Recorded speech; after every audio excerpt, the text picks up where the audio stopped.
Assalomu alaykum. Bugun peritonit haqida gaplashamiz. Peritonit bu nima? Peritonit bu qorin pardasining yallig'lanish kasalligi. Unga yallig'lanishga sabab esa appendiksning teshilishi yoki oshqozonning yoki 12 barmoq ichakning yara kasalliklarining teshilishi asoratlari sifatida yuzaga keladi. Ya'ni umuman qorin bo'shlig'iga qaysidir yot moddalar o'tib qolish natijasida u qorin parda yallig'lanadi.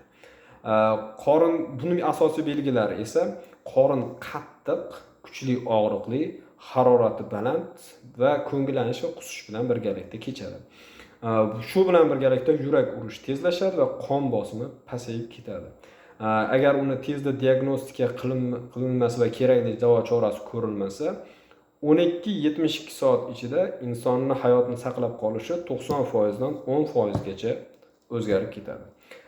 Ko'pincha jarrohlik aralashuvi bilan asosiy sabab, ya'ni o'sha teshilgan 12 barmoqli ichak yoki appendiks bartaraf etiladi va sanatsiya qilib to'liq tozalanib tashlanadi.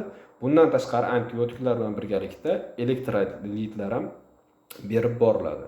Agar o'z vaqtida yordam ko'rsatilmasa, bu sepsis va yuqori o'lim xavfi bilan birga kechadi. Ismim Shukurjon, jarrohman. Kanalimni kuzatib boring. Har kuni biror kasallik haqida ozgina ma'lumot berib borishga harakat qilaman. Rahmat.